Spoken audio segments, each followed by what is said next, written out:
Hello everyone, this is Nacho Codoñer, and I am a Meteor.js enthusiast that is working with Meteor platform for over 8 years.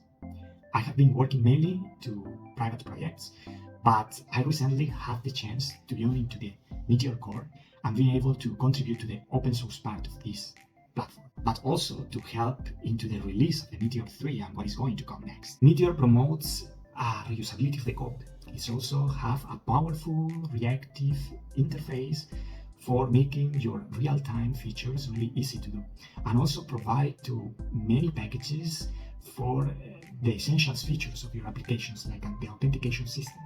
But what Meteor 3 is going to provide us, and what we can see on the horizon, is really excited because Meteor is adopting new standards. Just by removing the fibers and adopting the standard of using async await in the JavaScript ecosystem, we are able to upgrade the node to the latest version. With the upgrade of node to the latest version, it unlocks the possibility for any applications to evolve not only in the server engine, but also in all the package ecosystem that you are using on your apps. You are going to get security updates, new features, and performance gains for sure. But what excites to me a lot is that you can also develop further the Meteor core itself, because with just a new node version, we are able to get into Meteor integrated a new bundler like Bit using the latest version, and also Capacitor.js, which is a replacement for the native capabilities that Meteor has to generate hybrid applications. Currently using Cordova.js, but we could move into Capacitor.js.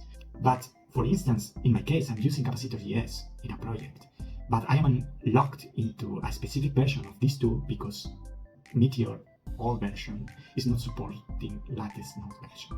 So you can see how important it is for your applications to migrate to the last version of Meteor 3. I encourage you to do that to get the benefits of better stability for your app, but you will also can integrate the tool that you love by yourself in your app ecosystem. But if it is not that, Meteor core will for sure evolve to ensure that many of the long requested features that many of the developers has asked will be introduced into the core, and Meteor 3 just is the way for us to unlock this possibility. So join this event, join the launch of Meteor 3, migrate your packages, ask your questions, suggest anything that you have on your end, any tool to integrate, anything that you have explored. We are awaiting that, and see you around.